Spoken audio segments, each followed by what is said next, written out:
اصحاب کاف کا نام تو سنا ہے نا ماشاءاللہ آپ حضرات۔ پہلے اس کی فضیلت میں ایک حدیث نہ بیان کروں؟ نبی کریم صلی اللہ علیہ وسلم نے فرمایا، یہ مسلم شریف کی حدیث ہے، دجال آئے گا قیامت کے قریب اور بڑے لوگوں کو گمراہ کرے گا، تو حضور نے فرمایا جو سورہ کہف کی 10 آیات زبانی یاد کر لے نہ، وہ دجال کے فتنے سے بچ جائے۔ اللہ توفیق عطا فرمائے۔ اس سورہ مبارکہ کی آیت نمبر 9 سے اصحاب کہف کا ذکر شروع ہوتا ہے۔ اصحاب کہف، جب حضرت عیسیٰ علیہ السلام کو اللہ کریم نے چوتھے آسمان پہ بلا لیا نا، تو دقیانوس نام کا ایک بادشاہ ہوا بنی اسرائیل کے اندر، بڑا ظالم تھا، اس نے گمراہی پھیلا دی، اور جو لوگ معاذ اللہ کفر اور شرک نہیں کرتے تھے انہیں قتل کروا دیتا تھا۔ تو 7-8 نوجوان اپنا ایمان بچا کے بھاگے۔ او ہو اللہ اکبر، ساری دنیا مال بچا کے بھاگتی، وہ 7-8 نوجوان اپنا ایمان بچا کے بھاگے کہ یہ ہمیں کہیں کفر کی طرف نہ لوٹا دے۔ تو جا کے ایک غار کے اندر چلے گئے، تو ایک کتا بھی ان کے ساتھ ہو گیا۔ انہوں نے کتے کو بڑے روڑے مارے کہ یہ اگر بھونکے گا، آواز نکالے گا تو ہم پکڑے جائیں گے، ہم نے تو چھپنا ہے۔ پر اس کو نہ ولیوں سے پیار ہو گیا، اس نے کہا بھگاؤ جتنا مرضی مجھے، فطرت میری ہے کہ میں بھونکتا ہوں، پر جب اللہ کے ولی ہوں تو پھر میں ادب کرتا ہوں۔ یہ قرآنی واقعہ ہے۔ اچھا، یہ عین وہ واقعہ ہے قرآن مجید کا کہ جو بہت ساری چیزوں پر ویسے ہی نص ہے اور بہت ساری زبانیں ویسے ہی گنگ ہو جاتی۔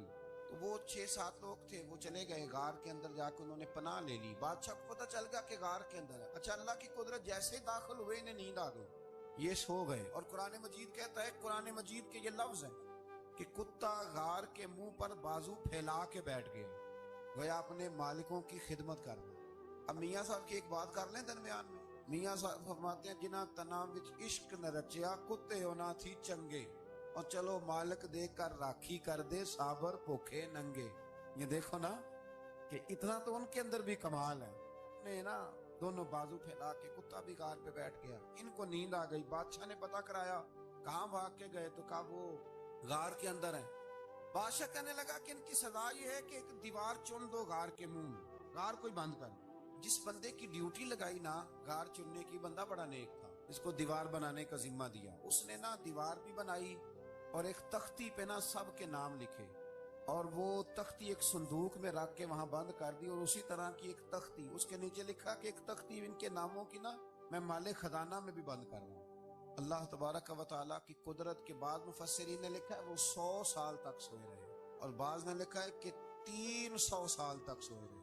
300 سال کے بعد اس طرح ہوا کہ حکومتیں بدل گئیں۔ بیدروس نام کا ایک بادشاہ آ گیا، وہ بڑا نیک دل تھا، اس نے ہر طرف حضرت عیسیٰ علیہ السلام کی شریعت کا پھر سے نعرہ بلند کیا۔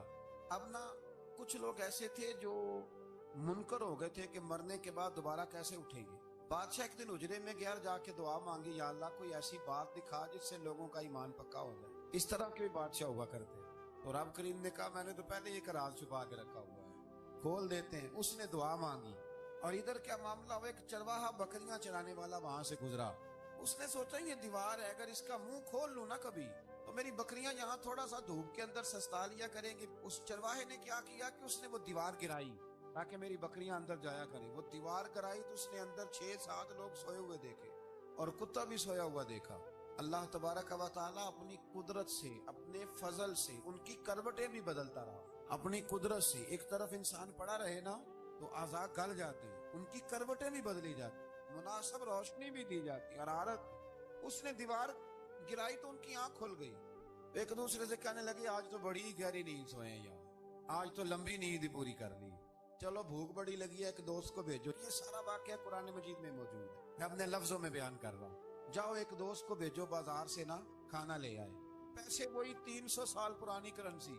وہ جب نان بھائی کی دکان پہ گیا نا سامان لینے، اس کو پیسے دیے تو نان بھائی نے ہاتھ پکڑ لیا، کہنے لگا میاں تو کدھر سے آیا، یہ کون سے پیسے؟ اس نے کہا پیسے کاہے کے، میں بھی سوچ رہا ہوں کہ حالات بدلے ہیں، سارے حضرت عیسیٰ کا کلمہ پڑھ رہے ہیں، ماحول اور ہے۔ اس نے کہا تیرے ہاتھ کوئی خزانہ لگ گیا، یہ تو ہم نام سنتے تھے کہ یہاں کوئی دقیانوس نام کا بادشاہ ہے، کوئی خزانہ، بتا کہاں سے لیے۔ شور ہوا، حاکم شہر تک خبر پہنچی، بادشاہ تک پہنچی۔ اس نے بتایا کہ بھئی ہم تو دقیانوس کے ڈر سے بھاگے ہیں، کل بھاگے ہیں یا آج سویرے، اتنا زیادہ ہمیں پتا نہیں، کل یا آج سویرے بس نا اتنا سا ہمیں یاد ہے کہ ہم گئے تھے۔ بہرحال لوگ جمع ہو گئے، اکٹھے ہو گئے، غار تک پہنچے۔ اب جو غار کے اندر تھے وہ پتا کہتے کہتے لگتا ہمارا دوست پکڑا گیا ہے۔ تو پکڑا گیا تو بندے جمع ہو، وہ اندر ڈر رہے تھے، تسبیح کر رہے تھے، اللہ کو یاد کر رہے تھے، ادھر یہ پہنچ گیا جب ان لوگوں نے یہ جیتا جاگتا رب کے فضل کا نمونہ دیکھا، اور بادشاہ نے کہا کہ یہ کیا ہے، صندوق کھولا تو اس کے اندر وہ تختی لکھی تھی کہ یہ ان کے نام ہے، یہ دقیانوس سے ڈر کے بھاگے ہوئے ہیں، یہاں یہ سو رہے ہیں، اور اسی کی ایک تختی میں نے فلاں جگہ بھی دفن کیا، وہ تختی بھی وہاں سے نکل آئی۔ اب سب لوگوں کی آنکھوں میں آنسو آئے اور سب کہنے لگے لا الہ الا اللہ، لا الہ الا اللہ، لا الہ الا، سب کہنے لگے ان اللہ علی کل شیء قدیر۔ جب ان کی بات پوری ہو گئی، لوگوں کے ایمان پختہ ہو گئے، تو اصحاب کہف کہنے لگے کہ ہمیں اب اجازت ہے، ہم پھر دوبارہ غار میں جاتے ہیں۔ وہ غار میں گئے تو رب نے پھر انہیں موت عطا فرمائی، نیند عطا فرمائی، تحفہ دیا۔ بادشاہ نے پھر اس کے آگے دیوار بنائی اور وہاں بادشاہ نے ایک مسجد تعمیر کرا دی، لوگ زیارت کرنے جاتے۔ یہ اصحاب کہف کا ذکر ہے۔ اب یہاں ہمارے مفسرین نے لکھا ہے کہ وہ جو کتا تھا نا، وہ بھی ساتھ ہی تھا۔ اللہ قیامت والے دن اسے انسانی، یا تو انسانی شکل ملے گی، یا جیسے رب کا فضل ہوگا رب کریم اسے بھی جنت عطا فرمائے۔ اس نے تبلیغ کی، دین کی، اس نے کیا کیا؟ تبلیغ کی، نمازیں پڑھی، روزے رکھے، حج کیا، 10 ہوتے صحیح اس کیتا کی۔ اسی آنکھیں نا خدا کے فضل سے ہم پر ہے سایہ غوث اعظم کا، ہمیں دونوں جہاں میں ہے سہارا غوث اعظم کا۔ لوگ پریشان ہو جاتے ہیں، کہتے ہیں کس طرح کی بات کرتے ہو؟ تو میں نے کہا اصل میں تیرا عقیدہ کچا ہے۔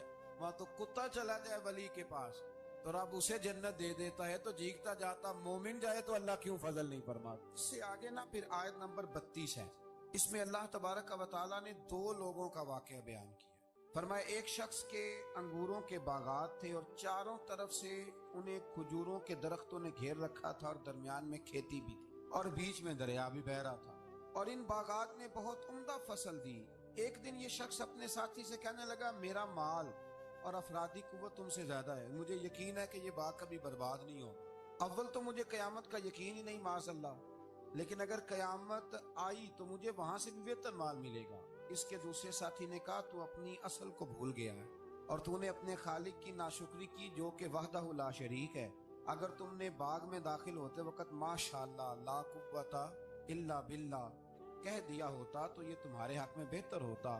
اگرچہ مال اور اولاد میں تم سے کم ہوں، لیکن میرا ایمان یہ ہے کہ اللہ تعالیٰ مجھے اس سے بہتر نعمت عطا کرے گا، اور آسمان سے کوئی آفت آئی اور تمہارا باغ تباہ و برباد ہو جائے گا، یا اگر اس کا پانی زمین میں دھس گیا تو پھر تم اسے تلاش نہ کر پاؤ گے۔ بالآخر اس شخص کا باغ برباد ہو گیا۔ وہ جو کہتا تھا نا مجھے یقین نہیں قیامت نہیں آئے گی، اس کا باغ ہی، اور وہ کف افسوس ملتے ہوئے کہنے لگا کاش میں نے شرک نہ کیا ہوتا، لیکن پھر اس کا کوئی نہ مددگار تھا اور نہ حمایتی۔ آیت نمبر 45 میں اللہ تعالیٰ نے دنیا کی زندگی کی ناپائیداری کو ایک مثال سے بیان فرمایا کہ آسمان سے بارش نازل ہوئی، گھنا سبزہ نکلا، پھر وہ سوکھ کر چورا چورا ہو گیا، جسے ہوا اڑا کے لے گئی۔ مال اور بیٹے تو محض جیتی دنیا کا سنگار ہے، جب تک تم زندہ ہو تب تک مال بھی ہیں اور بیٹے بھی ہیں۔ والباقیات الصالحات، اگر کچھ ہے باقی رہے گی تو تمہارے اچھے اعمال باقی رہے، اور اگر اولاد نیک ہوئی تو وہ بھی باقیات الصالحات میں شامل ہو جائے۔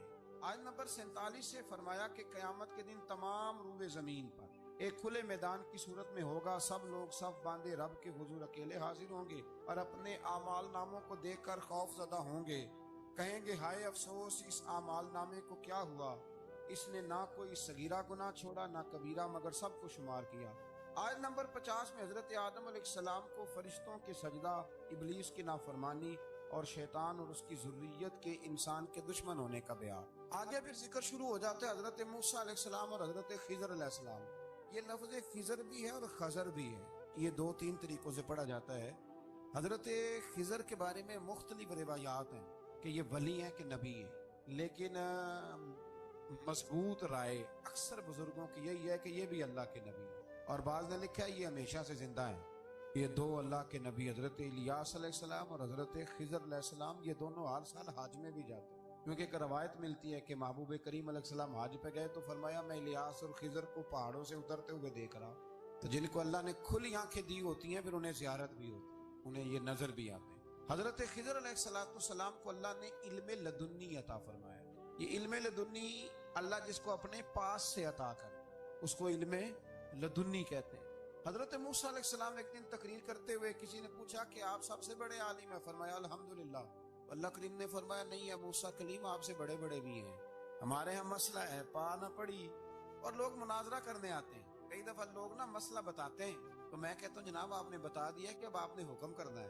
کبھی کبھی کچھ لوگ ایسی باتیں کرتے ہیں وہ جی آپ ایک بندے کا نام لیتے ہیں ذکر کرتے ہیں، تو میں نے کہا چلو ہم نے بھی کہیں کچھ پڑھا ہی ہوگا نا تبھی تو ذکر کرتے ہیں، لیکن جو آتے ہیں نا لوگ وہ مشورہ تمہارے دور میں ہے ہی نہیں، جس نے جو لائن پڑھ لی ہے وہ اس میں پکا ہو گیا، سارا نہیں نہ پڑھا، سارا پڑھے پھر بات سمجھ میں آتی ہے۔ حضرت موسیٰ کلیم اللہ کے نبی ہیں اور کیا بات ہے ان کی، اور یہ بھی اللہ کا فضل ہوا حضرت موسیٰ نے یہ بات کی تبھی تو ہمیں اتنی شاندار حکمتوں کے پھول ملے، یہ بھی حضرت موسیٰ کا ہی کمال ہے۔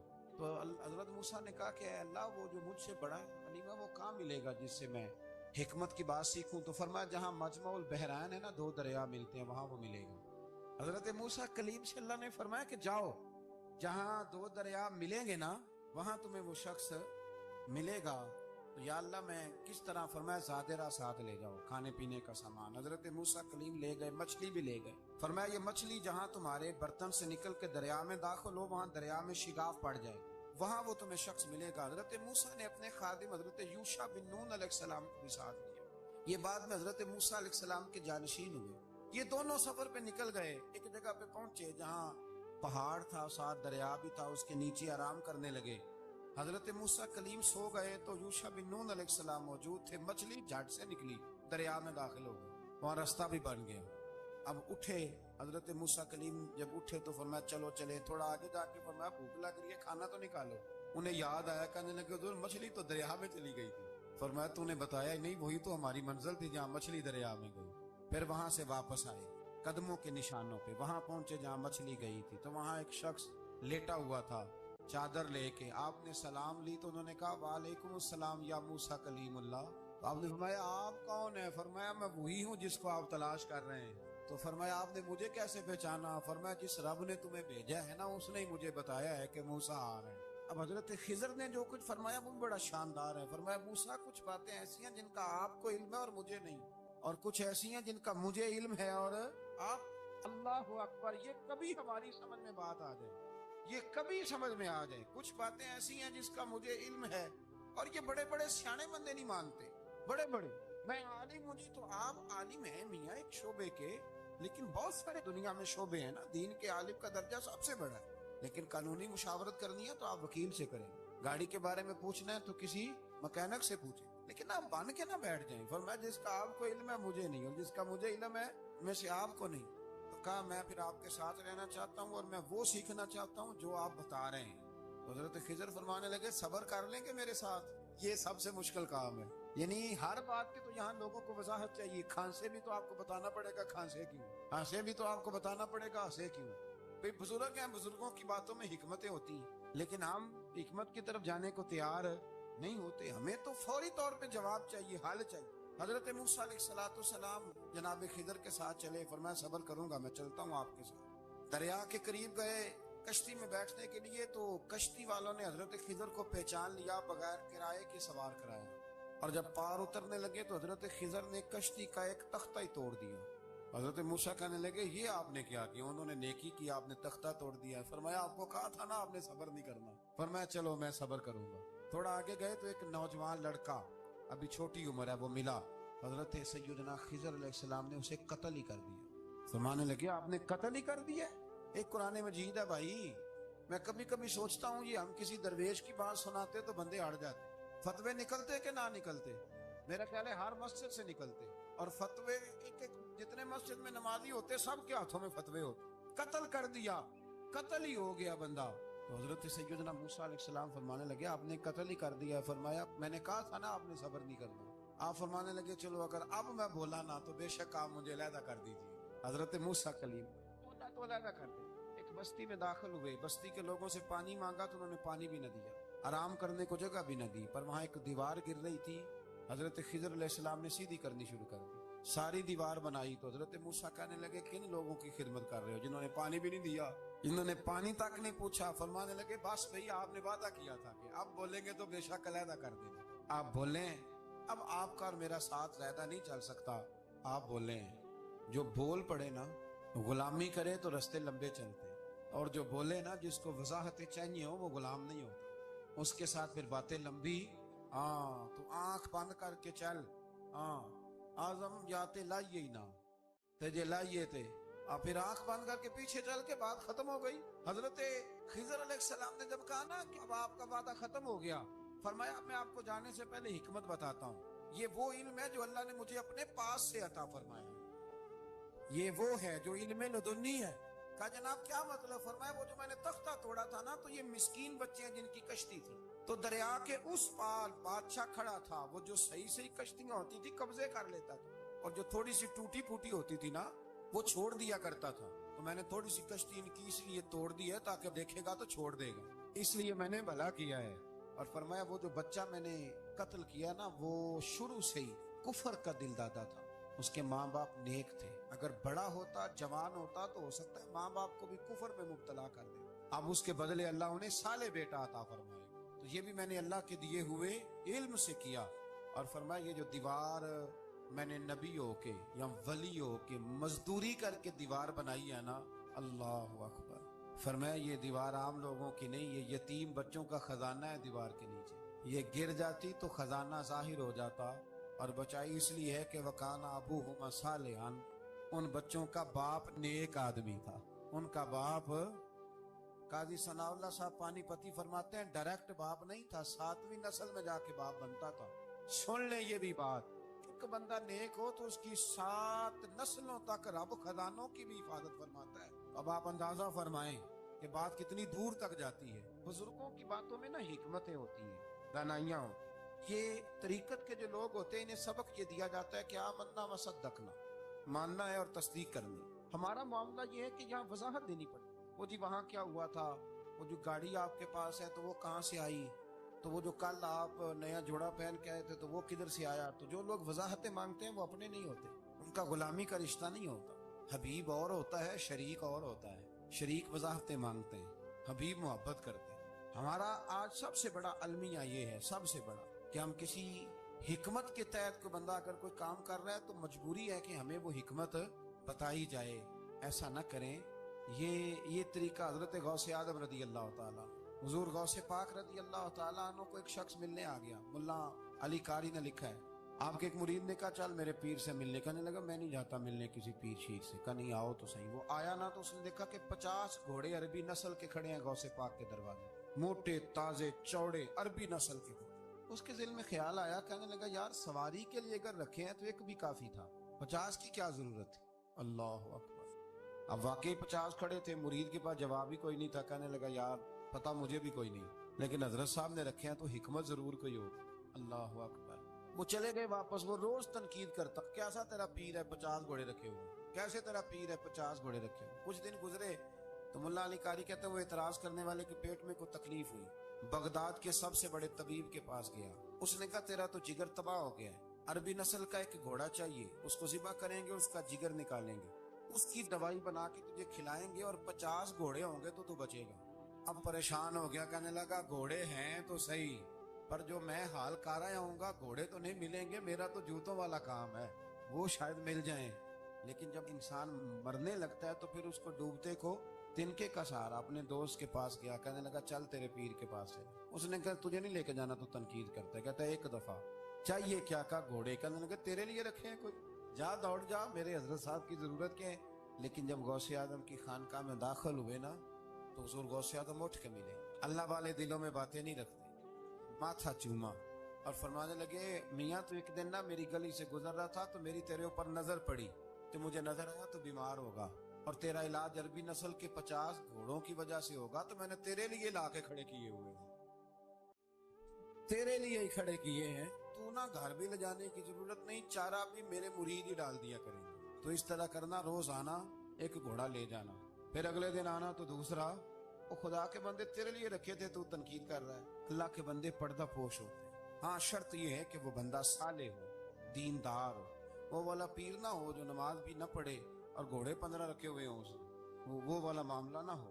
تو میرے عزیز یہ یاد رکھیں کہ اللہ تبارک و تعالیٰ کا بندہ جب آپ کا روحانی علاج کرتا ہے نا، روحانی علاج سے مطلب جادو ٹونے کا علاج نہیں، روحانی علاج وہ ہوتا ہے کہ میرے گناہوں کا علاج ہو جائے، حسد بغض کینہ عداوت یہ نکل جائے. تو وہ کچھ ایسے نسخے بتاتا ہے جو سمجھ میں مرید کی نہیں آتے، لیکن وہ ضروری ہوتے ہیں. انہی نسخوں کو استعمال کرنے سے انسان کا